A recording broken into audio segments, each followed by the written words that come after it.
Voilà, maintenant nous allons faire la soustraction. Plus 6 moins plus 4. Attention, soustraction nak bokul ak addition bi.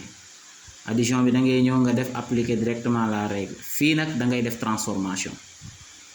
Soustraction foo ko gis changer ko def ko addition. D'abord plus 6 dama koy bindaat. Mais cette soustraction là, le moyen que tu vois ici, moyen bi nekk à l'extérieur des parenthèses dama koy changer def ko plus. su ma ko changer wee day doon plus maanaam opposé bi lay jël. Moyen bu ma ko gisee à l'extérieur dama koy changer def ko plus. Mais su ma ko changer def ko plus du ci yem. Parce que faire une soustraction, c'est ajouter l'opposé du nombre.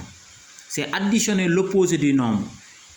Mooy jël moyen bi transformer ko plus, ensuite joxe opposé wu nombre bi nekkoon ci biir parenthèse yi. Biir parenthèse yi ki fi nekkoon lan la plus 4. Kon quel est l'opposé de plus 4? Mooy moins 4.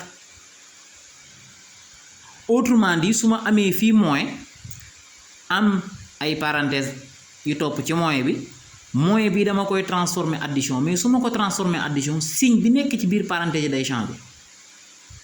su nekkee plus moins lay doon, su nekkoon moins plus lay doon. Donc bu ma changer bii day changer. Bii su ma ko changer lan laa koy def plus. Bii bu changer lan la woon plus bu changer lu muy doon moins. Donc damay am plus 6 plus moins 4.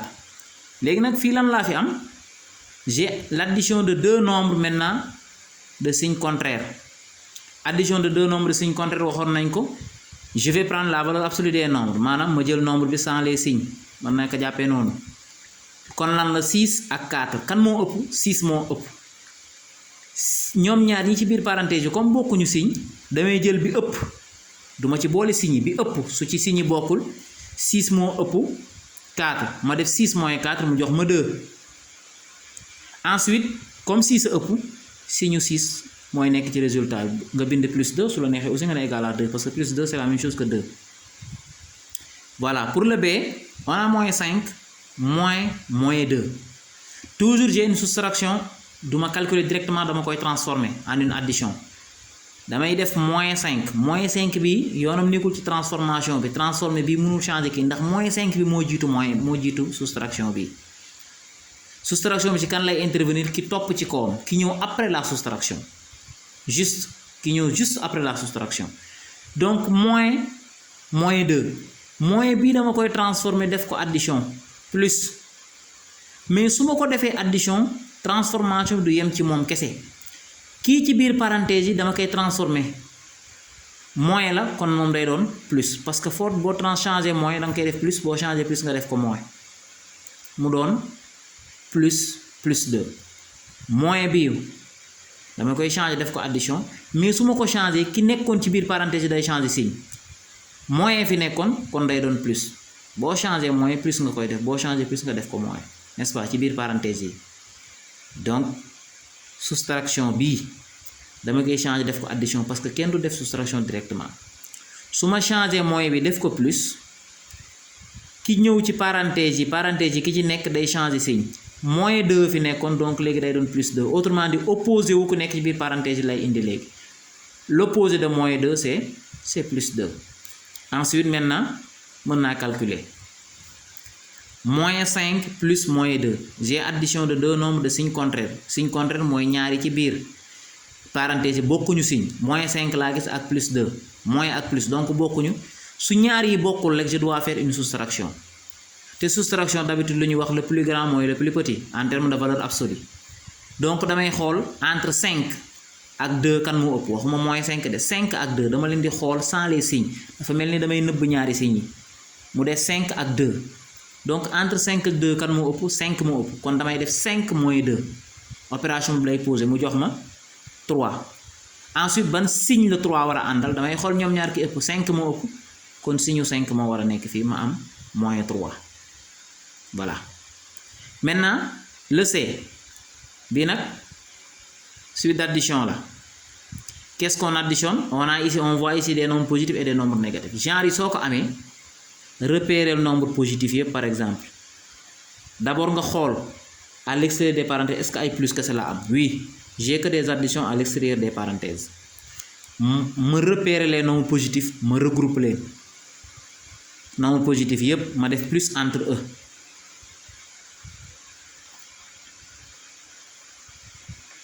am na ñuy wax ne plus 5 bi fii boo fi defee plus baax na boo ko fi deful aussi ça ne change rien ma jël nombre positif yépp ma bind leen def plus seen diggante ensuite ma def la même chose avec les nombres négatifs moins 6 moo fi nekk nombre négatif ak moins 7 ma bind nombre négatif yi après les nombres positifs par exemple ensuite ma def plus entre eux entre les nombres négatifs plus moins 6 plus moins 7 léegi nag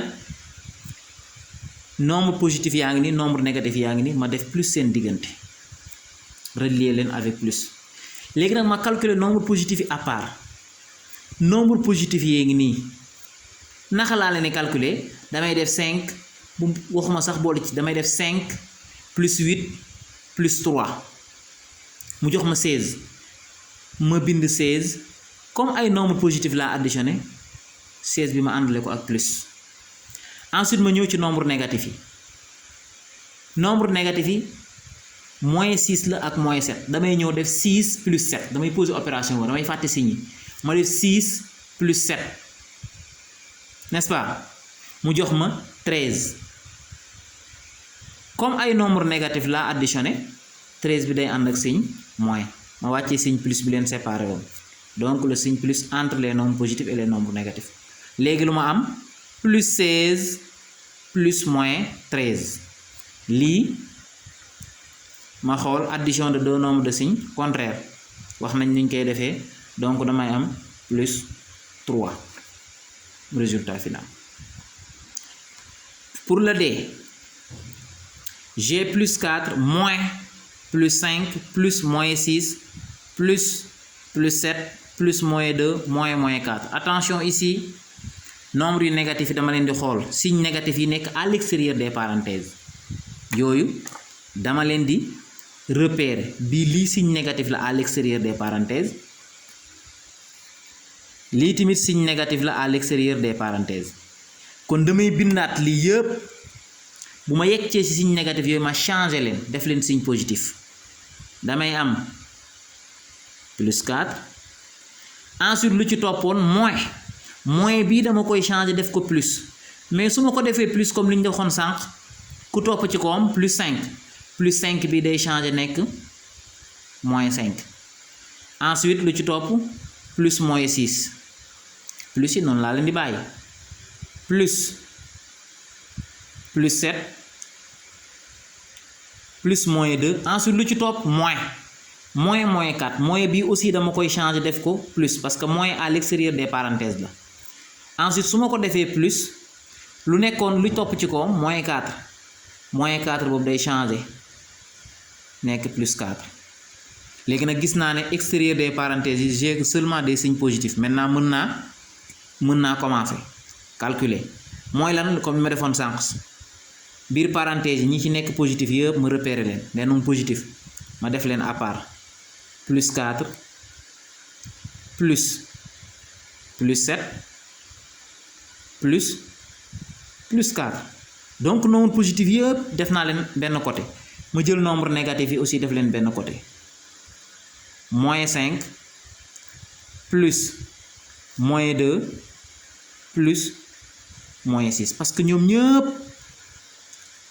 plus moo war a nekk seen diggante parce que à l'extérieur des parenthèses je vois que des plus ensuite ma séparer leen par plus mooy nombre positif yi ak nombre négatif yi nombre positif yi ma def seen somme damay jël 4 plus 7 plus 4 mu jox ma 15